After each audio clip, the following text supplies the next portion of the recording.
High friends, welcome to Lakshmi Maths. இன்னைக்கு தான் 9/3/2026 RRB group D apply பண்றதுக்கான லாஸ்ட் டேட்டு. ஸோ இன்னும் குரூப் டிக்கு அப்ளை பண்ணாத ஸ்டூடெண்ட் குயிக்கா அப்ளை பண்ணுங்க. இன்னொரு 2 மணி நேரத்துல குரூப் டியோட ஆன்லைன் அப்ளிகேஷன் வந்து கம்ப்ளீட் ஆகிரும். 10ஆம் கிளாஸ் பாஸ் பண்ணியிருந்தாலே போதுமானது. மினிமம் 18 வயசு இருந்தாலே இந்த எக்ஸாமுக்கு ஆன்லைன்ல நீங்க வந்து அப்ளை பண்ணலாம். இந்த வருஷம் 22,000 வேகன்சி வந்து சொல்லியிருக்காங்க. சப்போஸ் இந்த நோட்டிபிகேஷனுக்கு நீங்க அப்ளை பண்ணாம மிஸ் பண்ணிட்டீங்க அப்படின்னா அடுத்த நோட்டிபிகேஷனுக்கு 1 இயர் வரைக்கும் நீங்க வந்து வெயிட் பண்ணணும். அதே மாதிரி எக்ஸாமுக்கு பாத்தீங்கன்னா 1.5 வருஷம் நீங்க வந்து வெயிட் பண்ற மாதிரி இருக்கும். அப்ப கிட்டத்தட்ட நீங்க இந்த நோட்டிபிகேஷனுக்கு அப்ளை பண்ணாம மிஸ் பண்ணிட்டீங்க அப்படின்னா 1.5 வருஷம் வந்து வேஸ்ட். ரயில்வேல ஒவ்வொரு வருஷமும் பாத்தீங்கன்னா ஏஎல்பி, என்டிபிசி, குரூப் டி, ஜேஇன்னு எல்லா எக்ஸாமுக்குமான நோட்டிபிகேஷன்ஸ் வந்து ரிலீஸ் பண்ணிட்டு இருக்காங்க. இதே மாதிரி அடுத்த குரூப் டிக்கான நோட்டிபிகேஷன் பாத்தீங்கன்னா டிசம்பர் 2026 இல்லனா ஜனவரி 2027ல வந்து ரிலீஸ் பண்ணுவாங்க. அதுக்கான எக்ஸாம் பாத்தீங்க அப்படின்னா உங்களுக்கு ஆகஸ்ட் 2027 கிட்ட அடுத்த குரூப் டிக்கான எக்ஸாம் வந்து இருக்கும். இப்ப இந்த குரூப் டிக்கான எக்ஸாம் நாம எப்ப எதிர்பார்க்கலாம் அப்படின்னா ஜூலை 2026ல வந்து எதிர்பார்க்கலாம். சோ நான் அப்ளை பண்ணிட்டேன் மேடம். சோ நான் ஒரு பிகினரா இருக்கேன். நான் என்னெல்லாம் படிக்கணும், எங்க இருந்து படிக்க ஆரம்பிக்கணும், சோ இத பத்தி தான் இந்த வீடியோல நாம டிஸ்கஸ் பண்ண போறோம். ஓகேவா? சோ குரூப் டி எக்ஸாமுக்கு பாத்தீங்கன்னா உங்களுக்கு கரெக்டா ஒரு 4 மந்த்ஸ் டைம் இருக்கு. சோ ஜூலை இல்லனா ஆகஸ்ட் ஃபர்ஸ்ட் வீக் இல்லனா செகண்ட் வீக்ல குரூப் டி எக்ஸாம் வந்து நாம எதிர்பார்க்கலாம். சோ ஃபர்ஸ்ட் குரூப் டி பொறுத்த வரைக்கும் ஒரு ரிட்டன் எக்ஸாம் வந்து இருக்கும். ஓகே, கம்ப்யூட்டர் பேஸ்டு டெஸ்ட் இருக்கும். இதுதான் மெயின். ஓகேவா? சோ இந்த டெஸ்ட்டை வந்து நீங்க கிளியர் பண்ணணும். இந்த ரிட்டன் எக்ஸாம்ல அவங்க வைக்கிற கட் ஆஃபை விட நீங்க கொஞ்சம் அதிகமான மார்க் எடுக்கணும். அதுக்கப்புறம் பிஇடில குவாலிஃபை ஆகணும். பிஇடிங்கிறது உங்களுக்கு ரன்னிங் தான். ஓகே, சோ இதுலயும் நீங்க குவாலிஃபை ஆகிட்டீங்க, இதுலயும் அவங்க வைக்கிற கட் ஆஃப் இல்ல அதை விட அதிகமான மார்க் எடுத்துட்டீங்க அப்படின்னா அதுக்கப்புறம் உங்களுக்கு டாக்குமெண்ட் வெரிஃபிகேஷன் இருக்கும். ஓகே, சோ அதுக்கப்புறம் குரூப் டிக்கு கீழே வரக்கூடிய போஸ்ட்ல வந்து உங்களுக்கு போஸ்டிங் போடுவாங்க. நீங்க அப்ளை பண்ணும்போதே போஸ்ட் ப்ரிஃபரன்ஸ் எல்லாமே கொடுத்திருப்பீங்க. நானும் ஏற்கனவே உங்களுக்கு யூடியூப்லயே ஒவ்வொரு போஸ்ட்னா என்னங்கறத எக்ஸ்பிளைன் பண்ணிருக்கேன். அசிஸ்டன்ட் பிரிட்ஜ்னா ஜாப் என்ன மாதிரி இருக்கும், ட்ராக் மெஷின்னா என்ன மாதிரி இருக்கும், அசிஸ்டன்ட் பிவேனா என்ன மாதிரி, ட்ராக் மெயின்டனர்னா என்ன மாதிரி ஜாப் இருக்குங்க கூடிய எல்லாமே எக்ஸ்பிளைன் பண்ணிருக்கேன். இந்த ஜாப்ல உள்ள போனீங்க அப்படின்னா அடுத்த லெவலுக்கு படிக்கிறதுக்கு டைம் இருக்குமா, சோ ப்ரமோஷன் எக்ஸாமுக்கு படிக்கலாமா, சேலரி என்ன மாதிரி இருக்கும், அலவன்சஸ் எப்படி இருக்கும், டிராவல் பண்றது எப்படி இருக்குங்க கூடிய எல்லாமே எக்ஸ்பிளைன் பண்ணிருக்கேன். சோ குரூப் டி பொறுத்த வரைக்கும் நீங்க எந்த போஸ்டுக்குள்ளனாலும் போகலாம். ஓகே, ஒவ்வொருத்தங்களுக்கும் சேலரி வந்து வேரி ஆகும். ஓகேவா? சோ குரூப் டியோட சேலரின்னு பாத்தீங்கன்னா மினிமம் 35,000ல இருந்து மேக்ஸிமம் 50,000 வரைக்கும் சேலரி இருக்கும். அந்த போஸ்ட பொறுத்து சேலரி வந்து மாறும். சில போஸ்ட்ல பாத்தீங்க அப்படின்னா ஆபீஸ் ஜாப் மாதிரியே இருக்கும். ஓகே, மார்னிங் போயிட்டு ஈவினிங் வர மாதிரி இருக்கும். சில போஸ்ட் பாத்தீங்க அப்படின்னா நீங்க ஃபீல்டுலயே ஒர்க் பண்ற மாதிரி இருக்கும். சில போஸ்ட்டுக்கு பாத்தீங்கன்னா ஆபீஸே இருக்காது. நீங்க போயிட்டே இருக்கிற மாதிரி இருக்கும். அதாவது சுத்திட்டே இருக்கிற மாதிரி இருக்கும். இப்ப அசிஸ்டன்ட் பிரிட்ஜ் எல்லாம் எடுத்துட்டீங்கன்னா எங்கெல்லாம் பிரிட்ஜ் ரிப்பேரா இருக்கு இல்ல புதுசா எங்கெல்லாம் பிரிட்ஜ் வந்து கன்ஸ்ட்ரக்ட் பண்றாங்களோ சோ அங்கெல்லாம் ஒர்க் இருக்கும். சிலது பாத்தீங்க அப்படின்னா உங்களுக்கு ஷெட்ல வந்து ஒர்க் இருக்க மாதிரி இருக்கும்.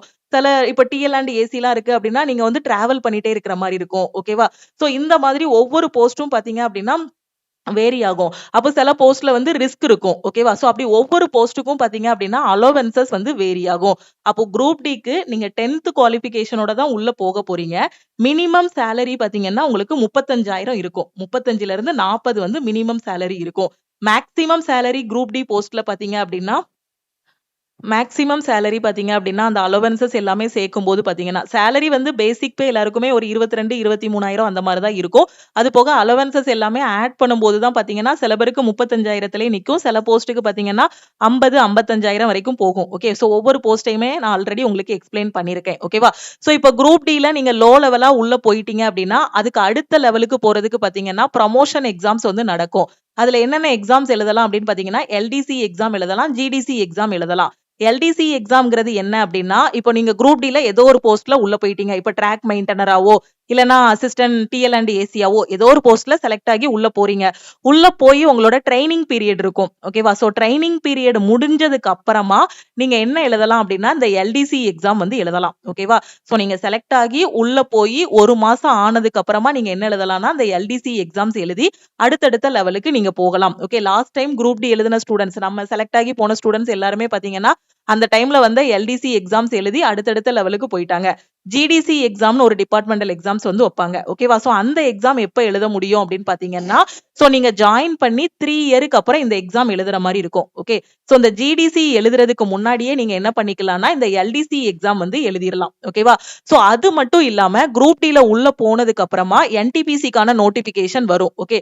சோ ஓபன்ல வரக்கூடிய அடுத்த என்டிபிசியோடது எழுதலாம்.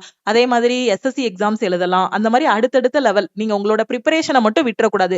ஒரு ஜாபுக்குள்ள போனாலுமே பாத்தீங்கன்னா அடுத்தடுத்த லெவலுக்கு போகணும் அப்படின்னா அங்க போய் உட்கார்ந்து நீங்க உங்க ப்ரிப்பரேஷனை வந்து கண்டினியூ பண்ணிட்டே இருக்கணும். ஓகேவா?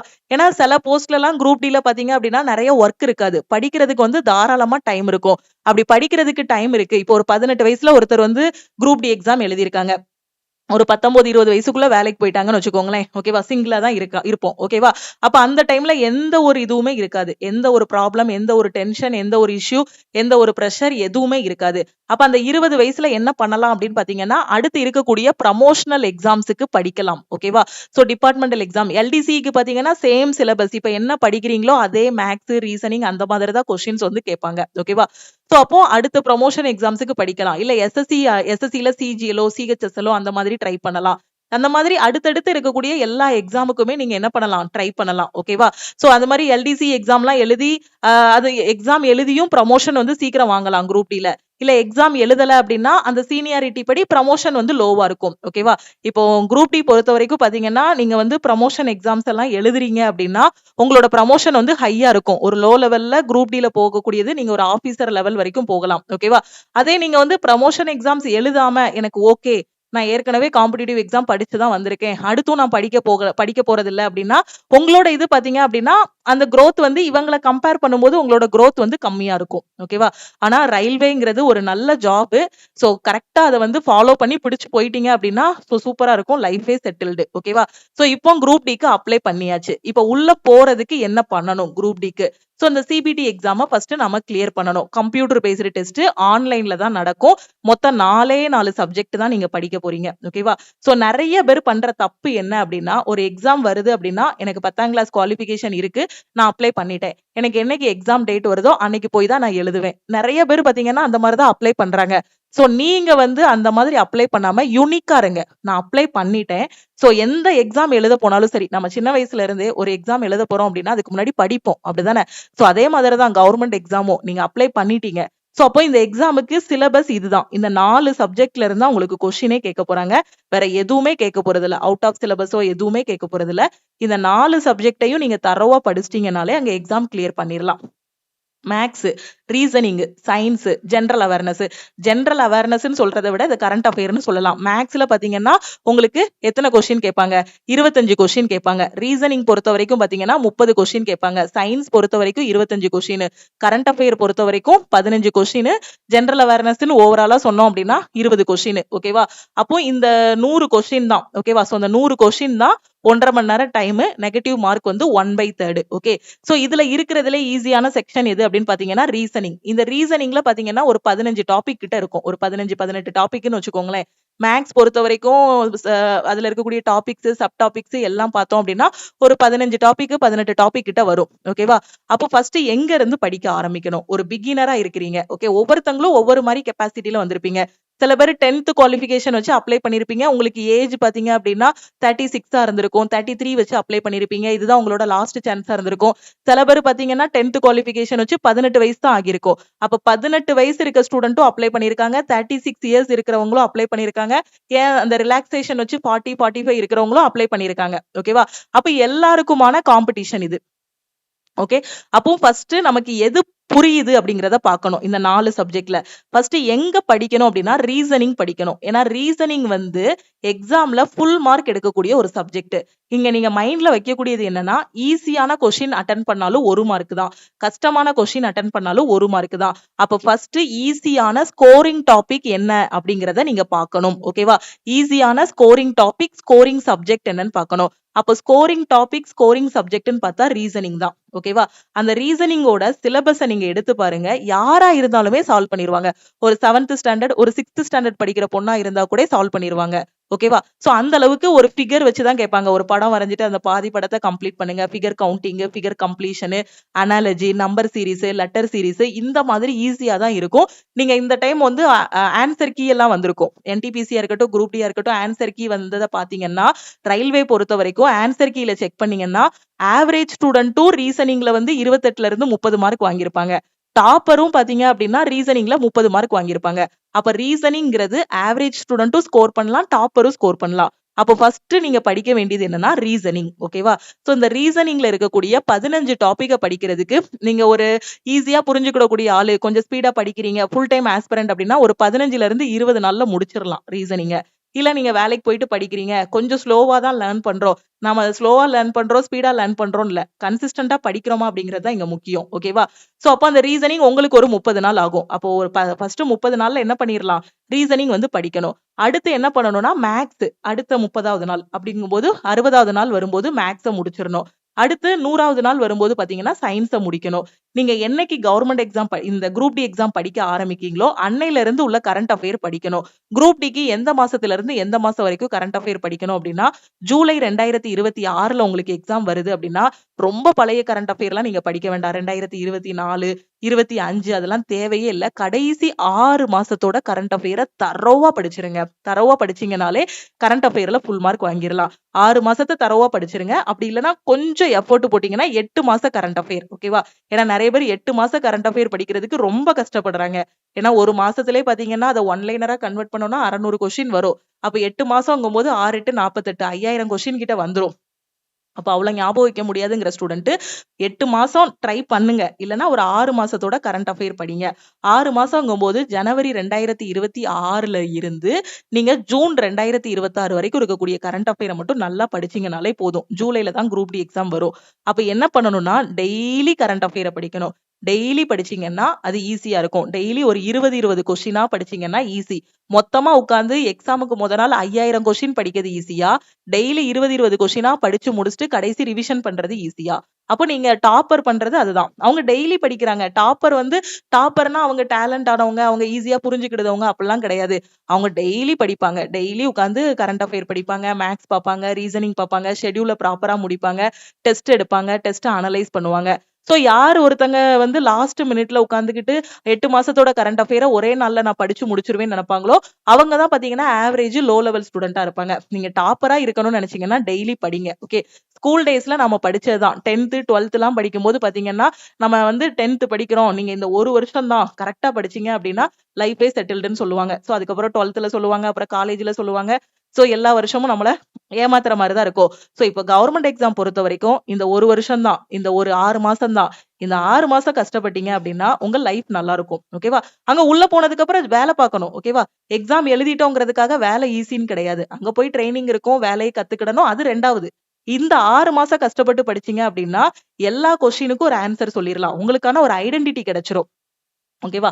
6 மாசம் கஷ்டப்பட்டு படிங்க. 10த்ல சொன்ன அதே டயலாக் தான். இந்த 6 மாசம் கஷ்டப்பட்டீங்க அப்படின்னா, லைஃப் நல்லா இருக்கும். உள்ள போனதுக்கு அப்புறம் ஜாப் இருக்கும். நம்ம எக்ஸாம் எழுதுனதுக்கும், உள்ள போய் பார்க்குற வேலைக்கும் சம்மந்தமே இருக்காது. அது கொஞ்சம் இங்க ஆப்டிட்யூட், ரீசனிங்லாம் பார்த்திருப்போம். அங்க வேலை வேற மாதிரி இருக்கும்.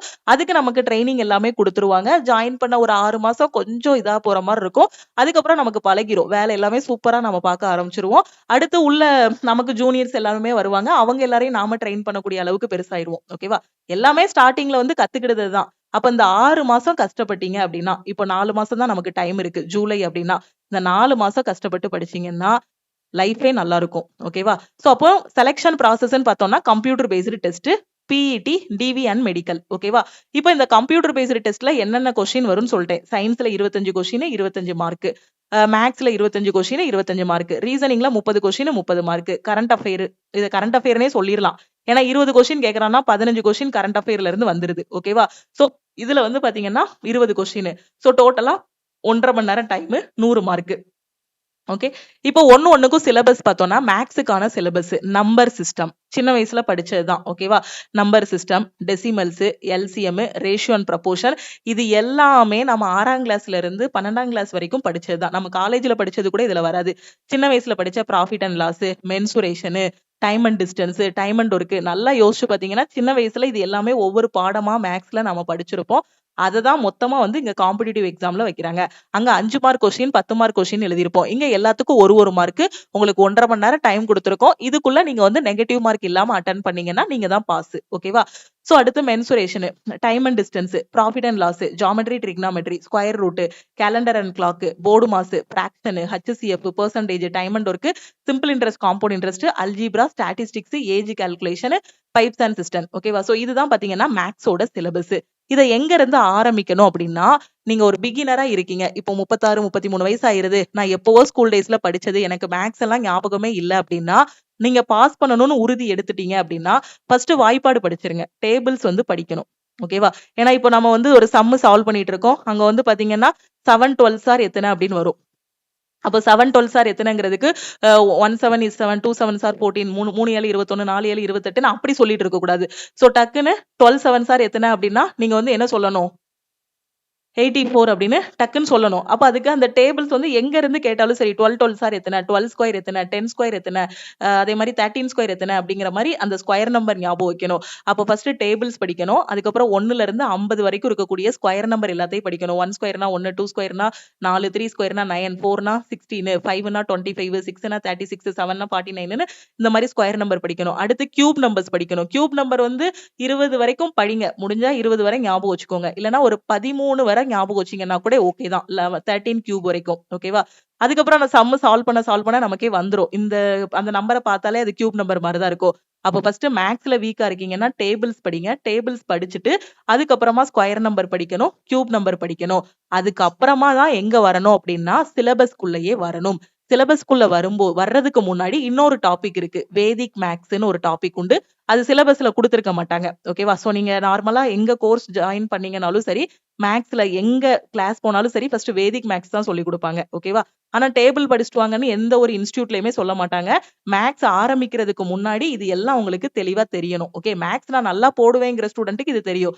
சில ஸ்டூடெண்ட் வந்து மேக்ஸ்ல கொஞ்சம் வீக்கா இருந்தீங்க அப்படின்னா இது கொஞ்சம் நம்ம படிக்கணும். டேபிள்ஸ் ஐயோ நான் சின்ன வயசுல படிச்சது மறுபடியும் நான் உட்காந்து சின்ன பிள்ளை மாதிரி உட்காந்து படிக்கவான்னு யோசிக்க கூடாது. நமக்கு வேலை வேணும். அப்போ ஃபவுண்டேஷனை வந்து ஸ்ட்ராங்கா போடணும். ஓகே, அப்ப வேதிக் மேக்ஸ்ல என்ன பண்ணணும் அப்படின்னா ஸ்கொயர் எடுக்கிறதுக்கான ஷார்ட்கட், கியூப் எடுக்கிறதுக்கான ஷார்ட்கட், ஸ்கொயர் ரூட் எடுக்கிறதுக்கான ஷார்ட்கட், கியூப் ரூட் எடுக்கிறதுக்கான ஷார்ட்கட், மல்டிப்ளிகேஷனுக்கான ஷார்ட்கட், அதே மாதிரி டிவிஷனுக்கான ஷார்ட்கட், பெரிய நம்பரை எப்படி டிவைட் பண்ணணும். சோ இந்த மாதிரி எல்லா ஷார்ட்கட்டும் வந்து உங்களுக்கு வேதிக் மேக்ஸ்ல வந்து கத்துக்கிடுவீங்க. இந்த ஷார்ட்கட்ஸ் எல்லாத்தையும் வச்சுதான் அதுக்கப்புறம் எங்க போகணும்னா நம்பர் சிஸ்டம்குள்ள போகணும், சிம்பிளிபிகேஷனுக்குள்ள போகணும். சிம்பிளிபிகேஷன் ஃபாஸ்டா கொண்டு வரணும். சிம்பிளிபிகேஷன் ஃபாஸ்டா வந்துருச்சு அப்படின்னா அரித்மெட்டிக் டாபிக் உள்ள போனோம். அரித்மெட்டிக் குள்ள இம்ப்ரூவ் பண்ணிட்டோம் அப்படின்னா அதுக்கப்புறமா அட்வான்ஸ் குள்ள போனோம். இப்படி ஸ்டெப் பை ஸ்டெப்பா போனீங்க அப்படின்னா மேக்ஸ் வந்து உங்களுக்கு ஈஸியா இருக்கும். நிறைய பேர் எடுத்ததுமே அட்வான்ஸ் மேக்ஸை போய் பார்த்துருவாங்க. ட்ரிக்னாமெட்ரி, ஜியோமெட்ரி எல்லாம் பார்த்துருவாங்க. அப்படி பயந்து போய் காம்படிட்டிவ் எக்ஸாமே எனக்கு டஃபா இருக்கும் அப்படிங்கிற மாதிரி வெளியே வந்துருவாங்க. சோ அப்படி கிடையாது. காம்படிட்டிவ் எக்ஸாம் ஈஸி தான். ஒவ்வொரு படியா ஏறி வந்தீங்க அப்படின்னா ஈஸி தான். எடுத்த உடனே 10வது படியில கால வைக்க முடியாது. சோ ஃபர்ஸ்ட் படி என்னது? டேபிள் படிக்கணும். 2வது படி என்னது? வேதிக் மேக்ஸ். 3வது என்னது? சிம்பிளிபிகேஷன் முடிக்கணும். 4வது என்னது? அரித்மெட்டிக்ல ஈஸியான டாபிக் உள்ள போகணும். நம்பர் சிஸ்டம் போகணும், ஆவரேஜ், ரேஷியோ அண்ட் ப்ரொபோர்ஷன், இந்த மாதிரி ஈஸியான டாபிக்ஸ் எல்லாம் முடிக்கணும். ஓகேவா? சோ அப்படி முடிச்சு ஃபைனலா நம்ம எங்க போகணும்? ட்ரிக்னாமெட்ரி, ஜியோமெட்ரிக்குள்ள போகணும். ஓகே, அந்த மாதிரி ஆர்டரா வந்தீங்க அப்படின்னா எக்ஸாம் வந்து உங்களுக்கு ஈஸியாவும் இருக்கும். சிலபஸ் முடிக்கிறது பர்டனாவும் இருக்காது. அடுத்து ரீசனிங். ஓகேவா? சோ ரீசனிங்ல இந்த டாபிக்ல இருந்து தான் வரும். இதுக்கு வந்து கான்செப்ட் ரொம்பலாம் தேவை அப்படின்னு சொல்ல முடியாது. மேக்ஸ் அளவுக்கு ரொம்ப தேவையில்ல. நான் சொன்னேன் இல்லையா, ஒரு 6th படிக்கிற பொண்ணு கிட்ட கொடுத்தா கூட ரீசனிங்ல ஃபுல் மார்க் வாங்கிடுவாங்க. சோ அந்த அளவுக்கு ஈஸியா தான் இருக்கும். 6th 5th படிக்கிறவங்க பண்ணக்கூடிய அந்த அளவுக்கு தான் pattern, number series, coding, decoding இந்த மாதிரி தான் இருக்கும். Okay, reasoning, analogy. ரீசனிங்ல பாத்தீங்கன்னா analogy, coding, decoding, relationship, jumbling, data sufficiency, similarity and difference, classification, statement and argument, assumption, alphabetical series, mathematical operator. Mathematical ஆபரேட்டர்ங்கிறது ஒண்ணும் இல்ல. எப்படி இருக்கும்னா நீங்க மேக்ஸ்ல சிம்பிளிபிகேஷன் படிச்சிருப்பீங்க. அதே இதான் கொஞ்சம் வித்தியாசமா அங்க பார்க்கணும். Syllogism, when diagram, conclusion, decision making, numerical series, analytical reasoning, direction. இதுதான் ரீசனிங்ல இருக்கக்கூடிய டாபிக். இந்த டாபிக் வந்து யாரா இருந்தாலும் சரி நல்லா ஸ்பீடா படிக்கிறீங்க அப்படின்னா ஃபுல் டைம் ஆஸ்பிரண்ட்னா 20 நாள்ல ரீசனிங் முடிச்சிடலாம். அதே இது ஜாப் போயிட்டு படிக்கிறீங்கன்னா 30 நாள். ஓகே, ஃபர்ஸ்ட் நீங்க எதை படிக்கணும் அப்படின்னா ரீசனிங் படிக்கணும். ரீசனிங் படிக்க ஆரம்பிக்கும் போதே மேக்ஸுக்கான அந்த டேபிள்ஸ் படிக்க ஆரம்பிச்சிடணும். ஸ்கொயர் நம்பர் படிக்கணும், கியூப் நம்பர் படிக்கணும். நீங்க யாரா இருந்தாலும் சரி, டாப்பர் வந்து ஃபர்ஸ்ட் என்ன படிச்சாங்கன்னு கேளுங்க. Square number, cube number, square எடுக்கிறது, கியூப் எடுக்கிறது, ஸ்கொயர் ரூட் எடுக்கிறது, கியூப் ரூட் எடுக்கிறது, இது எல்லாம் தான் ஃபர்ஸ்ட் படிச்சிருப்பாங்க. சோ இன்னைக்கு டாப்பரா இருக்கிறவங்க ஒரு நாள் உங்கள மாதிரி ஒரு பிகினரா இது எல்லாம் படிச்சுட்டு வந்தவங்க தான். ஓகேவா? அடுத்து சயின்ஸ். சயின்ஸ் பொறுத்த வரைக்கும் 10th ஸ்டாண்டர்ட் சிபிஎஸ்இ லெவல்ல பிசிக்ஸ், கெமிஸ்ட்ரி, பயாலஜி, லைஃப் சயின்ஸ்னு சொல்லலாம். இதுல இருந்தா உங்களுக்கு கொஸ்டின்ஸ் கேட்பாங்க. சோ இதெல்லாம் எங்க படிக்கணும் அப்படின்னு நீங்க வந்து ஒரே பண்ண வேண்டாம். என்னது, நம்ம லக்ஷ்மி மேக்ஸ் ஆப்ல ஆல் இன் ஒன் கோர்ஸ் வந்து கொடுத்துருக்கோம். சோ இதுல எல்லாமே உங்களுக்கு பெர்ஃபெக்ட்டா கொடுத்துருப்போம். ஃபுல் கைடன்ஸ் வந்து உங்களுக்கு கொடுத்துருவோம். அடுத்து கரண்ட் அஃபேர், ஜெனரல் அவேர்னஸ் பொறுத்த வரைக்கும் நான் திருப்பியும் சொல்றேன், ஹிஸ்டரி, பாலிட்டி, ஜியாகிரபி, எக்கனாமி இதெல்லாம் இப்பவுமே எடுத்து வச்சுட்டு உட்காராதீங்க. இதுல மிஞ்சி மிஞ்சி போனா 5 மார்க்குக்கு தான் கொஸ்டின் கேட்பாங்க. மீதி 15 மார்க்கும் கரண்ட் அஃபேர்ல இருந்து வரப்போகுது. இதை நீங்க படிக்க வேண்டாம்னு சொல்லல. இதோட சிலபஸ் எடுத்து பாத்தீங்கன்னா மேக்ஸ் ரீசனிங்க கம்பேர் பண்ணும்போது பல மடங்கு அதிகமா இருக்கும். ஹிஸ்டரிக்குள்ளேயே போனீங்க அப்படின்னா ancient history, modern history, medieval இந்தியான்னு இருக்கும். அந்த ஏன்ஷியன் ஹிஸ்டரிக்குள்ள டாபிக்ஸ் இருக்கும், மாடர்ன் ஹிஸ்டரிக்குள்ள டாபிக், மிடிவல் இந்தியாக்குள்ள டாபிக் இருக்கும். பாலிட்டி போனீங்கன்னா அதுக்குள்ள டாபிக்ஸ், ஜியாகிரபி, எக்கனாமின்னு. ஓகே, சோ நான் என்ன சொல்றேன், history, polity, geography, economy, static, GK இதை தனியா உட்கார்ந்து படிக்காம குரூப் டி படிக்கிறவங்க ஃபர்ஸ்ட் வெறும் கரண்ட் அஃபேரை மட்டும் படிங்க. நீங்க ஒரு 90வது நாள் வந்து சிலபஸ் எல்லாமே கம்ப்ளீட் பண்ணதுக்கு அப்புறம் டெஸ்ட் எடுப்பீங்க இல்லையா? அப்படி டெஸ்ட் எடுக்கும்போது அந்த டெஸ்ட்ல வரக்கூடிய ஹிஸ்டரி கொஸ்டின் எல்லாம் ரிவிஷன் பண்ணுங்க. இதுக்கு முன்னாடி ரயில்வேல கேட்ட எல்லா ஹிஸ்டரி கொஸ்டினையும் படிங்க. பாலிட்டி கொஸ்டின்ஸை ரிவைஸ் பண்ணுங்க. ஏன்னா இதுல 5 மார்க் தான் வரப்போகுது. ப்ரீவியஸ் இயர்ல கேட்ட ஹிஸ்டரி, பாலிட்டி, ஜியாகிரபி எல்லாம் ரிவைஸ் பண்ணீங்கனாலே இந்த 5 மார்க்கை ஈஸியா எடுத்துடலாம். இதுக்கு உட்கார்ந்து சிலபஸை கம்ப்ளீட் பண்ணணும்னு அவசியம் இல்ல. ஓகேவா? சோ இதுல ஹிஸ்டரி, பாலிட்டி, ஜியாகிரபி, எக்கனாமின்னு உங்களுக்கு சிலபஸ்ல கொடுத்திருப்பாங்க. பட் இப்ப இருக்க ட்ரெண்ட்ல கேக்குறது எல்லாமே என்ன இருக்கும், எல்லாமே ஃபுல்லாவே கரண்ட் அஃபேர் தான் கேக்குறாங்க. ஓகேவா? சோ அப்போ இது எல்லாமே முடிச்சிட்டீங்க அப்படின்னா நீங்க ரிட்டன் எக்ஸாமுக்கு ரெடி ஆகியாச்சு. ரிட்டன் எக்ஸாமும் கிளியர் பண்ணிடலாம். இப்ப ரிட்டன் எக்ஸாம் முடிஞ்சு போச்சு. அடுத்து நீங்க வர வேண்டியது எங்கன்னா இந்த பிஇடி. நிறைய பேர் பாத்தீங்கன்னா ரிட்டன் வந்து சூப்பரா பண்ணிருந்தாங்க. இந்த பிஇடில வந்து கண்டிப்பா குவாலிஃபை ஆகணும். ஓகே, இதுக்கு மார்க் கிடையாது, எதுவுமே கிடையாது. ஆனா அவங்க 2 கண்டிஷன் சொல்லியிருக்காங்க பாருங்க. நான் நிறைய டைம் சொல்லியிருக்கேன், மேல் கேண்டிடேட்டா இருக்கீங்க பசங்க வந்து என்ன பண்ணணும் அப்படின்னா, should be able to lift and carry 35 kg of weight for a distance of 100 meter in 2 minutes in one chance without putting the weight down. Okay, உங்க கையில ஒரு 35 கிலோ பை கொடுத்துருவாங்க. ஓகேவா? நீங்க 100 மீட்டரை கடக்கணும். 2 நிமிஷம் தான் டைம். ஒரே சான்ஸ் தான். ஏன்னா உங்களை மாதிரியே நிறைய பேர் பிஇடிக்கு வந்திருப்பாங்க. இன்னைக்கு பிஇடி நடக்குன்னு வச்சுக்கோங்களேன், 9ஆம் தேதி இன்னைக்கு பிஇடி நடக்கு அப்படின்னா இன்னைக்கு காலையில இருந்தே ஆரம்பிச்சிருவாங்க. அப்போ வந்திருக்க எல்லாருக்குமே 2 சான்ஸ் 3 சான்ஸ்ன்னு கொடுத்தோம் அப்படின்னா டைம் இருக்காது. சரியா? சோ அப்போ வந்து ஒரு கன்ஃபியூஷன் வரும். எனக்கு 2வது, எனக்கு 3 சில பேர் பாருங்க, இப்போ ஃபர்ஸ்ட் சான்ஸ் கொடுப்பாங்க. எல்லாருக்குமே ஒரு சான்ஸ் அப்படிங்கும் போதுதான் என்னது இருக்கும், கரெக்டா ரிசல்ட் சொல்றதுக்கு இருக்கும். சில பேருக்கு 2வது சான்ஸ்ல அவங்க தூக்கிட்டு போவாங்க, சில பேர் 3வது சான்ஸ்ல தூக்கிட்டு போவாங்க. சோ அது சரிப்பட்டு வராது. அதனாலதான் என்ன பண்ணிருக்காங்கன்னா ஒரே ஒரு சான்ஸ் தான் கொடுப்பாங்க. ஓகே, ஒரே ஒரு சான்ஸ் தான். ஓகேவா? இவ்வளவு நாள் நம்ம படிச்சிருக்கோம், ரிட்டன் எக்ஸாம் பாஸ் பண்ணிருக்கோம், பிஇடிக்குள்ள வந்தாச்சு. இந்த 35 கிலோ பைய தூக்கிட்டு போகணும், 100 மீட்டரை கடக்கணும். 2 நிமிஷத்துல எந்த இடத்துலயுமே பைய கீழே வைக்க கூடாது. அந்த 35 கிலோ வெயிட் பைய கீழே வைக்க கூடாது. நீங்க கரெக்டா பிராக்டிஸ் பண்ணீங்க அப்படின்னா பிஇடில வந்து குவாலிஃபை ஆகிரலாம். அடுத்து இதுல நீங்க ஃபர்ஸ்ட் குவாலிஃபை ஆகிரணும். இது கரெக்டா பண்ணிட்டீங்கன்னா அடுத்து உங்களை இந்த இது பண்ண விடுவாங்க. இந்த ரன்னிங் வந்து should be able to run for a distance of 1000 meter in 4 minutes 15 seconds in one chance. இதுக்கும் ஒரே ஒரு சான்ஸ் தான். யாரா இருந்தாலும் சரி ஒரு சான்ஸ் தான். பையனா இருந்தாலும் சரி பொண்ணா இருந்தாலும் சரி ஒரு சான்ஸ் தான். ஓகேவா? 1 கிலோமீட்டர் வந்து நீங்க என்ன பண்ணணும், 4 நிமிஷம் 15 செகண்டுக்குள்ள ஓடணும். ஓகேவா? இது பசங்களுக்கு. ஓகேவா? இது ரெண்டையும் அவங்க சொல்ற டைமுக்குள்ளயோ இல்ல டைமுக்கு முன்னாடியோ பண்ணிட்டீங்க அப்படின்னா நீங்களே எழுதி வச்சுக்கலாம் பிஇடில குவாலிஃபை. ஏன்னா அதுக்கு தனியா ரிசல்ட் எதுவுமே இது பண்ண மாட்டாங்க. உங்க மொபைல் நம்பர் வாங்கியிருப்பாங்க. அந்த மொபைல் நம்பருக்கு ஒரு மெசேஜ் வந்துரும், நீங்க பிஇடி குவாலிஃபை ஆகிட்டீங்கன்னு. காலையில அட்டன் பண்ணிருப்பீங்க, சாயந்தரம் வீட்டுக்கு போறதுக்குள்ளேயே உங்களுக்கு என்ன வந்துரும், மெசேஜ் வந்துரும். இப்ப ஃபீமேல் கேண்டிடேட்டா இருக்கீங்க அப்படின்னா உங்களுக்கு வந்து 20 கிலோ வெயிட்ட வந்து நீங்க தூக்கிட்டு போகணும். 100 மீட்டர் 2 நிமிஷத்துல. ஓகேவா? சோ பை அதே டிஸ்டன்ஸ் தான், அதே 100 மீட்டர் தான், 2 நிமிஷம் தான் டைம். வெயிட் மட்டும் பாருங்க, பொண்ணுங்களுக்கு 20 கிலோ 20 கிலோ பைய மட்டும் தூக்குனா போதும். எந்த இடத்துலயுமே அதை கீழே வைக்க கூடாது வெயிட்ட. ஓகேவா? இது வந்து ஃபர்ஸ்ட். 2வது பாத்தீங்கன்னா அதே 1000 மீட்டர் தான் நீங்க ஓடணும் பொண்ணுங்க. ஓகேவா? சோ டைம் பாருங்க 5 minutes 40 seconds in one chance. ஓகேவா? சோ பாய்ஸுக்கு எப்படின்னு பாத்துக்கோங்க. சோ கேர்ள்ஸுக்கு எப்படி கொடுத்திருக்காங்கன்னு பாருங்க. 1 கிலோமீட்டர் 5 minutes 40 seconds ஒரே சான்ஸ் தான். ஓகேவா? சோ இப்போ கன்சீவா இருக்கும், அந்த அந்த இதெல்லாம் நான் ஏற்கனவே சொல்லியிருக்கேன். பிரெக்னெண்டா இருக்காங்க, அப்ளை பண்ணும்போது சிங்கிளா இருப்போம், அப்புறம் மேரேஜ் பண்ணிடுவாங்க. அதுக்கப்புறம் வந்து நம்ம வந்து கன்சீவா இருக்கோம் அப்படின்னா அதுக்கும் உங்களுக்கு வாய்ப்பு உண்டு. பிரெக்னன்சி டெஸ்ட் எடுத்துட்டு டெம்பரவரியா ஹோல்டு பண்ணி வச்சிருப்பாங்க. அதுக்கப்புறம் வந்து உங்களுக்கு இந்த பிடி வந்து கண்டக்ட் பண்ணுவாங்க. ஓகே, சோ அதை பத்தி எல்லாம் நீங்க வந்து ஒரி பண்ண வேண்டாம். ஓகேவா? சோ இப்போ இந்த குரூப் டி எக்ஸாமுக்கு நான் படிக்கணும் மேம், இந்த சிலபஸ் எல்லாமே நான் கம்ப்ளீட் பண்ணணும், ரிட்டன் எக்ஸாம்ல நான் நல்ல ஸ்கோர் வாங்கணுங்கிற ஸ்டூடெண்ட் இன்னைக்கு இப்பவே படிக்க ஆரம்பிங்க. நம்ம லக்ஷ்மி மேக்ஸ் ஆப்ல குரூப் டிக்கான செலக்ஷன் பேட்ச் வந்து ஸ்டார்ட் பண்ணிருக்கோம். இப்போ நான் சொன்ன சிலபஸ் எல்லாமே இந்த பேட்ச்ல உங்களுக்கு கவர் பண்ணிடுவோம். Reasoning, maths, science, current affair எல்லாமே இதுலயே கவர் ஆகிரும். ஓகேவா? சோ 4 மந்த்ஸ் கரெக்ட்டா பெர்ஃபெக்ட்டா பிளான் போட்டு உங்களுக்கு குடுத்துருவோம். என்னென்ன படிக்கணுங்கிறது எல்லாமே குடுத்துருவோம். சோ நம்ம ஸ்ட்ராட்டஜி படி பாத்தீங்கன்னா, ஜெனரல் அவேர்னஸ்ல ஹிஸ்டரி, பாலிட்டி, ஜியோகிராஃபி வந்து ஃபர்ஸ்ட் படிக்க மாட்டோம். கண்டிப்பா கவர் பண்ணுவோம். என்ன கவர் பண்ணுவோம் அப்டின்னா, முக்கியமான ஹிஸ்டரி, பாலிட்டி, ஜியோகிராஃபி வந்து அதுக்கு சிலபஸ் கவர் பண்றதுக்குள்ள இத நீங்க முடிச்சிரலாம் 4 மாசத்துல. கொஞ்சம் ஸ்மார்ட்டா போனீங்க அப்டின்னா. ஏன்னா நீங்க எடுத்து பாத்தீங்கன்னா தெரியும், ஹிஸ்டரி, பாலிட்டி, ஜியோகிராஃபி 5 மார்க் தான் வரும். ஓகேவா?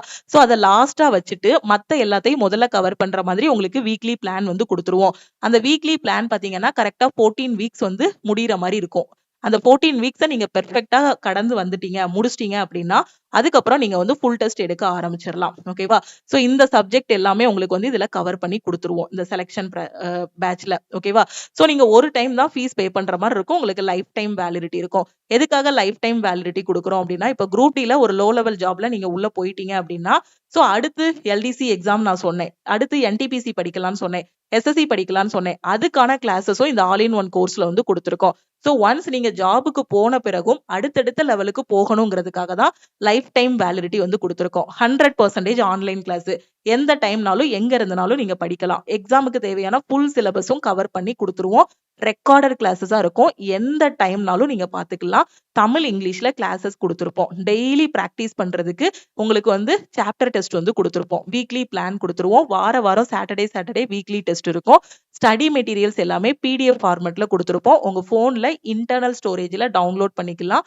பிரிண்டும் போட்டுக்கலாம். உங்க வீட்ல இருந்தே நீங்க வந்து பிரிப்பரேஷன் ஸ்டார்ட் பண்ணலாம். உங்க வீடு தான் கோச்சிங் சென்டர். கையில இருக்கக்கூடிய மொபைல் போன்ல நம்ம கிளாஸஸ் எல்லாமே ஆப்ல ஓபன் ஆகும். உங்க லேப்டாப்லயும் நீங்க கிளாஸஸ் பாத்துக்கலாம். மொபைல் போனுக்கு லக்ஷ்மி மேக்ஸ் ஆப்ல நீங்க டவுன்லோட் பண்ணணும். ஆப்ல கிளாஸஸ் எல்லாமே நடக்கும். ஓகேவா? சோ அதுக்கப்புறம் லேப்டாப்ல பாக்குறதுக்கு உங்களுக்கு யூசர் ஐடி, பாஸ்வேர்டு வந்து குடுத்துருவோம். அதை யூஸ் பண்ணி நீங்க லேப்டாப்ல கிளாஸஸ் பாத்துக்கலாம். லேப்டாப்லயே டெஸ்டும் அட்டெண்ட் பண்ணிக்கலாம். ஓகேவா?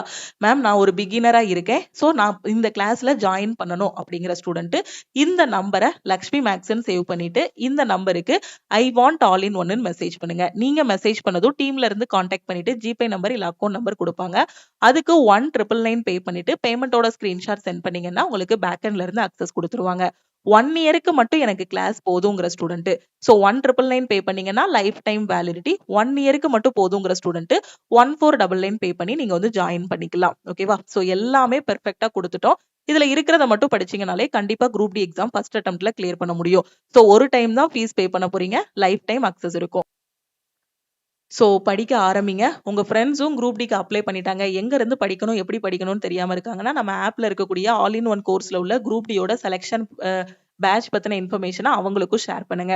மேம் நான் ஏற்கனவே குரூப் டிக்கு சிலபஸ் எல்லாமே கம்ப்ளீட் பண்ணிட்டேன். எனக்கு வெறும் டெஸ்ட் மட்டும் வேணுங்கிற ஸ்டூடெண்ட் குரூப் டியோட டெஸ்ட் பேட்ச்ல ஜாயின் பண்ணிக்கோங்க. டெஸ்ட் பேட்சோட ஃபீஸ் வந்து 499. இதுல டெஸ்ட்டுக்கான சொல்யூஷன், உங்களோட ரேங்க் எல்லாமே நீங்க வந்து பாத்துக்கலாம். ஓகேவா?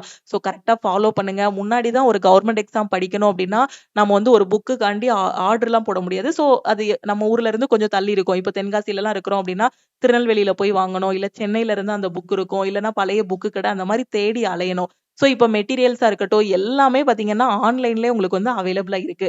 ஆனா கையில இருக்கக்கூடிய போன்ல நல்லதும் இருக்கு, கெட்டதும் இருக்கு. சோ அதை நல்ல விதமா பயன்படுத்துனீங்க அப்படின்னா லைஃப் நல்லா இருக்கும். சோ போன்லயே பாத்தீங்கன்னா நம்ம டைம் வேஸ்ட் பண்ற மாதிரி இன்ஸ்டாகிராம், யூடியூபோட ஷார்ட்ஸ் இருக்கு. அதுல இன்ஸ்டாகிராம்லயும் நீங்க ரீல்ஸ் பாக்குறீங்க, ஷார்ட்ஸ் பாக்குறீங்கன்னா உங்க படிப்பு சம்பந்தமா மட்டும் பாருங்க. ஓகேவா? சோ நம்ம வந்து வேற டைம் வேஸ்ட் பண்றதுனாலயோ, மத்தவங்கள ப்ளேம் பண்றதுனாலயோ நமக்கு எதுவுமே வரப்போறதில்ல. ஏன்னா நெறைய பேர் ஃபெயிலியருக்கு காரணம் யாரு அப்படின்னு கேட்டா மத்தவங்கள சொல்லுவாங்க. எனக்கு அது சரியில்ல, இது சரியில்ல, என்னோட ஃபேமிலி சரியில்ல, அப்படி இருக்கு, இப்படி இருக்கு. சோ எப்பவுமே ஒரு ஃபெயிலியர் நடக்குனாலும், ஒரு இடத்துல சக்சஸ் இருக்கு, நம்ம போடுற எஃபர்ட்ல சக்சஸ் இருக்குனாலும் 2க்குமே காரணம் நாம தான். ஓகேவா? சோ 10 இயர்ஸ்க்கு மேல இந்த ஃபீல்டுல வந்து இருக்கேன். ஓகேவா? அந்த காம்படிட்டிவ் எக்ஸாம் ஃபீல்ட்ல வந்து ஸ்டூடண்ட்ஸுக்காக டீச் பண்ணிட்டு இருக்கோம். ஓகேவா? சோ நான் லாஸ்ட்டா எக்ஸாம் நான் கிளியர் பண்ணது பாத்தீங்கன்னா 2016 ஐபிபிஎஸ் பிஓ அண்ட் கிளர்க் வந்து நான் கிளியர் பண்ணேன். ஓகேவா? ஸோ என்னோட லாஸ்ட் எக்ஸாம் பார்த்தீங்கன்னா ஜனவரி 1 2017. ஓகேவா? ஸோ அப்ப வந்து மெயின் எக்ஸாம் வந்து நியூ இயர் அன்னைக்கு வச்சிருந்தாங்க. மறக்கவே முடியாது. ஊரே நியூ இயர் கொண்டாடிட்டு இருக்கும்போது நான் என்னோட லாஸ்ட் எக்ஸாம் எழுத போனேன். ரிசல்ட் வந்து ஏப்ரல்ல. இப்பல்லாம் மாறிடுச்சு. பேங்கிங்ல ரிசல்ட் ரிலீஸ் பண்றது, எக்ஸாம் டேட் எல்லாமே மாறிடுச்சு. முன்னாடி பார்த்தீங்கன்னா கரெக்ட்டா ஏப்ரல் 1ஆம் தேதி தான் ரிலீஸ் பண்ணுவாங்க ரிசல்ட். அப்போ 2015, 16, 17 அந்த டைம்ல. ஸோ நான் வந்து 16 ஓகேவா? ஸோ 2016 ஜூன்ல என்னோட பிரிப்பரேஷன் ஸ்டார்ட் பண்ணேன். கடைசியா நான் முடிச்சது என்னோட பிரிப்பரேஷன் பார்த்தீங்கன்னா டிசம்பர் 31ஓட. அதுக்கப்புறம் வந்து டீச்சிங் எல்லாமே. ஸோ ரொம்ப சின்சியரா படிச்சது அந்த 4 மாசம் தான். அந்த ஜூன்ல இருந்து அந்த டிசம்பர் வரைக்கும் பார்த்தீங்கன்னா ஒரு 6 மாசமா, அதுல ஃபர்ஸ்ட் 2 மாசம் ஓரளவுக்கு கொஞ்சம் விளையாட்டா இருந்தாலும், சின்சியரா படிச்சது அப்படின்னு பார்த்தீங்கன்னா, அந்த 4 மாசம் தான் டெஸ்ட் எடுத்து. ஸோ நான் திருப்பியும் சொல்றேன், நீங்க சின்சியராவும், கன்சிஸ்டன்சியோடையும் படிச்சீங்க அப்படின்னா 4 மாசம் படிச்சீங்கன்னா போதும். ஸோ அதுக்கப்புறம் நெறைய ஸ்டூடெண்ட் 2016க்கு அப்புறம் நம்மகிட்டயே படிச்ச நெறைய ஸ்டூடண்ட்ஸ் ஸோ அது ஒரு லைப்ரரியில உட்கார்ந்து நெறைய ஸ்டூடெண்ட்ட ட்ரெயின் பண்ணி, அவங்க எல்லாருமே டிஎன்பிஎஸ்சி, எஸ்எஸ்சி, பேங்கிங்ன்னு ஒவ்வொரு சைட்லயும் கிளியர் பண்ணாங்க. ஒவ்வொருத்தவங்களும் ஒரு லோ லெவல் ஜாபா இருந்தாலும் சரி, ஒரு ஹை லெவல் ஜாபா இருந்தாலும் சரி, பேங்கிங்ல பிஓ லெவல் வரைக்குமே கிளியர் பண்ணாங்க. எஸ்எஸ்சில பார்த்தீங்க அப்படின்னா, எஸ்எஸ்சியோட ஜிடி, எம்டிஎஸ்ன்னு அந்த மாதிரி ஒவ்வொரு இதுலயும் கிளியர் பண்ணி போனாங்க. ஸோ எல்லாருமே போட்டது அந்த கன்சிஸ்டன்சி, ஹார்ட் ஒர்க் தான். டேலண்ட்லாம் இருக்கணும்னு அவசியமே இல்ல. ஸ்கூல்ல ஃபெயில் ஆகியிருப்பாங்க. காலேஜ்ல அரியர் வச்சிருப்பாங்க. அந்த ஸ்டூடண்ட் கூட இன்னைக்கு கவர்ன்மெண்ட் ஜாப்ல ஒர்க் பண்ணிட்டு இருக்காங்க. என்ன ஒண்ணு அப்டின்னா, ஸ்கூல்லயும், காலேஜ்லயும் நல்லா படிச்சிருந்தாங்க. ஆனா கவர்ன்மெண்ட் ஜாப்ன்னு வரும்போது ஏன் படிக்க மாட்டேங்கிறாங்கன்னு தெரியல. சில பேர் அந்த மாரி ஆப்போசிட்டா இருக்காங்க. ஸ்கூல்ல கேட்டா ஃபர்ஸ்ட் ரேங்க் வாங்கியிருக்காங்க. 10த்ல நல்ல மார்க், 12த்ல நல்ல மார்க் வாங்கியிருக்காங்க. காலேஜ்லயும் ஓரளவுக்கு நல்ல டீசென்ட்டான பெர்சன்டேஜ்லாம் வச்சிருக்காங்க. ஆனா கவர்ன்மெண்ட் எக்ஸாம்க்கு அவ்வளோ நாள் படிச்சு எனர்ஜி எல்லாம் எங்க போச்சுன்னு தெரியல. ஆனா ஸ்கூல், காலேஜ்ல அரியர் வச்சவங்க வந்து அதெல்லாம் ஒரு வெறியா எடுத்துட்டு என்ன பண்றாங்கன்னா, அரியர் பேப்பர கிளியர் பண்ணிக்கிட்டே சைட்ல கவர்ன்மெண்ட் எக்ஸாமும் படிக்கிறாங்க. ஓகேவா? சோ நல்லா ஏன்னா இவங்க நான் ஒரு ஸ்கூல்ல, காலேஜ்ல வந்து அரியர் வச்சவங்களே கிளியர் பண்றாங்கன்னா, நீங்க ஸ்கூல்ல டாப்பரா இருந்திருக்கீங்க. ஸ்கூல்ல வந்து ஒரு 450க்கு மேலயோ 12த்ல வந்து 1100 எவ்வளோ மார்க்கோ வாங்கியிருக்கீங்க. அவ்வளோலாம் வாங்குனவங்க இன்னைக்கு ஏன் கவர்ன்மெண்ட் எக்ஸாம் படிக்கும்போது ஏன் இவ்வளோ திணறுறீங்கன்னு தெரியல. சோ நீங்க அங்க என்ன வேகத்த போட்டீங்களோ, அதே வேகத்தோட இங்கேயும் போட்டீங்க, எஃபோர்ட்ட போட்டீங்க அப்டின்னா, சக்சஸ் உங்களுக்கு தான். வேக்கன்சி அவ்வளோதான் வரும். லட்சக்கணக்கான பேர் அப்ளை பண்ணாலும் ஆயிரக்கணக்குல தான் வேக்கன்சி ரிலீஸ் பண்ணுவாங்க. நமக்கு தேவை ஒரே ஒரு போஸ்ட் தான். அந்த ஒரு போஸ்ட் நமக்கு வேணும் அப்டின்னா, நம்ம டே அண்ட் நைட் உட்கார்ந்து வொர்க் பண்ணணும். ஓகேவா? சோ அப்ளை பண்ணி முடிச்சதுமே ஹிடனா உட்கார்ந்து படிக்க ஆரம்பிங்க. நான் இந்த எக்ஸாம் படிக்கிறேன். ரயில்வேல நான் இந்த போஸ்ட்டுக்காண்டி படிக்கிறேன்னு யார்கிட்டயும் சொல்ல வேண்டாம். அப்பாயின்ட்மென்ட் ஆர்டர் வந்து ஜாயின் பண்ணி ஃபர்ஸ்ட் மந்த் சேலரி வந்ததுக்கு அப்புறம் எல்லார்கிட்டயும் சொன்னா போதும். அதுதான் சக்சஸ். நம்ம ஆரம்பிக்கிறதுக்கு முன்னாடியே, விதை போடுறதுக்கு முன்னாடியே எல்லார்கிட்டயும் சொல்லிட்டு இருக்க கூடாது. நான் இது பண்ண போறேன், அது பண்ண போறேன்னு. அப்படி சொல்லும்போது நமக்குள்ளேயே ஒரு பயம் வரும். ஐய்யய்யோ! இவங்க கிட்டலாம் சொல்லிட்டோமே! ஒருவேளை ஃபெயில் ஆகிட்டோம்னா அவங்கள எப்படி ஃபேஸ் பண்ண போறோம்? நெறைய பேருக்கு இங்க ஃபெயிலியர பார்த்து பயம் கிடையாது. ஃபெயில் ஆகிட்டோம் அப்படின்னா, மத்தவங்கள எப்படி ஃபேஸ் பண்ண போறோங்கிற பயம் தான் நெறைய பேருக்கு ஸ்ட்ரெஸ் ஆகுது. அதனால நீங்க எந்த எக்ஸாம் படிச்சாலும் சரி, ஹிடனா வச்சு படிங்க. கவர்ன்மெண்ட் ஜாப்க்கு பிரைவேட்ல வொர்க் பண்ணிட்டு படிச்சாலும் சரி, காலேஜ் போயிட்டு படிச்சாலும் சரி, மத்தவங்க கிட்ட காட்டக்கூடாதுன்னு சொல்லல. ரொம்ப எக்ஸ்ப்ளைன் பண்ண வேண்டாம்னு சொல்றேன். நான் இதுதான் பண்ண போறேன். என்னோட ஃபியூச்சர்ல இதெல்லாம் பண்ண போறேன்னு ஃபியூச்சர் பிளான எப்பவுமே யார்கிட்டயும் சொல்லக்கூடாது. அது அவங்களா பார்த்து தெரிஞ்சுக்கிடுவாங்க. நம்ம ஒவ்வொரு சக்சஸும் வரும்போது அவங்க பார்த்து தெரிஞ்சுக்கிடுவாங்க. ஓகேவா? சோ அதனால உங்களால முடியும். நம்பிக்கையோட இருங்க. சுத்தி நெறைய நெகட்டிவ் பீப்பிள் இருப்பாங்க. எல்லாருக்கும் 24 மணி நேரம் தான். நம்ம மட்டும் தான் இந்த உலகத்துல கஷ்டப்பட்டுட்டு இருக்கோம், ஓடிட்டு இருக்கோம்னு கிடையாது. எல்லாருமே ஓடிட்டு தான் இருக்காங்க. எல்லாருமே லைஃப்ல அவங்களுக்கான ஒரு கோல தேடிக்கிட்டு தான் இருக்காங்க. உங்களோட கோல் இதுதான் ஃபிக்ஸ் பண்ணுங்க. கஷ்டப்பட்டு படிங்கங்கிறத விட இஷ்டப்பட்டு படிங்க. ஓகேவா? ரொம்ப இன்ட்ரெஸ்ட் எடுத்து படிச்சீங்கன்னா கண்டிப்பா கிளியர் பண்ணிரலாம். நான் ரயில்வேல அந்த போஸ்ட்ல போய் இருந்தா எனக்கு எப்படி இருக்கும்? நான் பேங்க்ல இந்த இடத்துல இருந்தா எனக்கு எப்படி இருக்கும்? எஸ்எஸ்சில இந்த போஸ்ட்ல இருந்தா எப்படி இருக்கும்? அத இமேஜின் பண்ணுனீங்கனாலே அப்படியே உள்ள இருந்து தூண்டும் ஒரு ஒரு ஃபோர்ஸ். நைட்லாம் ஒரு 10 மணிக்கு மார்க் டெஸ்ட் போடும்போதெல்லாம் பார்த்தீங்கன்னா, ஒரு 10 நிமிஷம், 15 நிமிஷம் நம்ம அந்த போஸ்ட்ல போய் இருந்தா எப்படி இருக்கும்? பேங்க்ல அந்த மேனேஜர் போஸ்ட்ல இருக்கும்போது, எல்லாரும் வந்து நம்மள இது பார்க்கும்போது, இல்ல ரயில்வேல அந்த டிடிஆரா இருக்கும்போது, ஸோ அந்த மாரி ஒவ்வொரு போஸ்ட் இல்ல நம்ம ஒரு ஸ்டேஷன் மாஸ்டரா இருக்கும்போது, அப்போ எவ்ளோ இது வருதுன்னு பாருங்க. எவ்ளோ ரெஸ்பெக்ட் கிடைக்கும். எவ்ளோ நம்மள சுத்தி நம்ம என்வைரன்மென்ட்டே மாறிரும். ஸோ அந்த ஒரு இமேஜினேஷன் ஒரு 5 நிமிஷம் பண்ணிட்டீங்கன்னா, அதுக்கப்புறம் Instagramக்குள்ளயோ, YouTube ஷார்ட்ஸுக்குள்ளயோ போய் டைம் வேஸ்ட் பண்ண மனசே வராது. ஸோ மரியாதை தான் முக்கியம். அடையாளமும் முக்கியம். அடையாளத்த உருவாக்குங்க. படிக்க ஆரம்பிங்க. ஸோ பேட்ச்ல ஜாயின் பண்ணிட்டு பிரிப்பரேஷன ஸ்டார்ட் பண்ணுங்க. கண்டிப்பா சொல்றேன். ஏன்னா எஃபோர்ட் போட்டு இந்த பேட்ச் வந்து உருவாக்கியிருக்கோம். நான் ஒரு கவர்ன்மெண்ட் எக்ஸாம் கிளியர் பண்றதுக்கு என்னெல்லாம் படிப்பேனோ, அந்த மெட்டீரியல்ஸ் எல்லாம் தான் உங்களுக்கு குடுத்துருக்கேன். ஓகேவா? ஸோ நான் கிளியர் பண்றதுக்கு என்ன ஸ்ட்ராட்டஜி யூஸ் பண்ணேனோ, நான் 4 மந்த்ஸ்ல கிளியர் பண்றதுக்கு என்ன படிச்சேனோ, ஸோ அத தான் உங்களுக்கு யூஸ் பண்ணேன். நான் 4 மந்த்ஸ் படிச்சேன் அப்டின்னா, அந்த 4 மந்த்ஸ்ல ஒரே எக்ஸாம்ல நான் பாஸ் பண்ணல. அந்த 4 மந்த்ஸ்ல நெறைய எக்ஸாம் வந்துச்சு.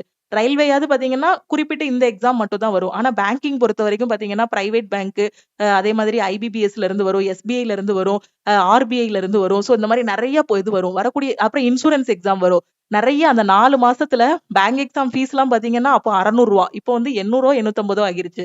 அப்பலாம் ரூ. 600 ஃபீஸ் பிரவுசிங் சென்டர்ல அப்ளை பண்றது ஒவ்வொரு எக்ஸாமுக்கும் ரூ. 600 பே பண்ணுவோம். அப்ப பாருங்க. இப்ப வந்து ரயில்வே பொறுத்தவரைக்கும் ரூ. 250 தான் ஃபீஸ் பே பண்ண போறீங்க. அதையும் உங்களுக்கு ரீஃபண்ட் பண்ணிடுறாங்க. ரூ. 500 பண்ணாலும் அதுல ரூ. 400 ரீஃபண்ட் பண்ணிடுறாங்க. பேங்க் எக்ஸாம் எழுதுறவங்க எல்லாம் பாருங்க ஒரு எக்ஸாம் அப்ளை பண்றதுக்கே அவங்களுக்கு ரூ. 1000 வேணும். அதனால நீங்க அப்ளை பண்றதுக்கு இவ்ளோ செலவு பண்றீங்க அப்படின்னா, அதுக்கான எஃபோர்ட்ட போடுங்க. அந்த சிங்கிள் எக்ஸாம்லயே உள்ள போற மாரி. ஓகேவா? சோ கரெக்ட்டா இது பண்ணுங்க. நீங்க பாஸ் பண்ணீங்கன்னா, அது உங்க ஃபேமிலிக்கே ஒரு பெருமை. உங்க ஃபேமிலியோட அடையாளமே மாறும். அதே மாரி உங்களோட அடையாளமும் மாறும். சோ எல்லாத்தையுமே சொல்லிட்டேன். படிக்க ஆரம்பிங்க.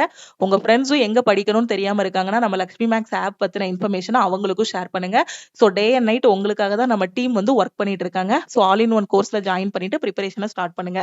லக்ஷ்மி மேக்ஸோட டெலிகிராம் சேனல் அண்ட் குரூப்ல ஜாயின் பண்ணல அப்படின்னா, டெலிகிராம் சேனல் அண்ட் குரூப்லயும் ஜாயின் பண்ணிக்கோங்க. இன்ஸ்டாகிராம்லயும் லக்ஷ்மி மேக்ஸ ஃபாலோ பண்ணிக்கோங்க. Thank you.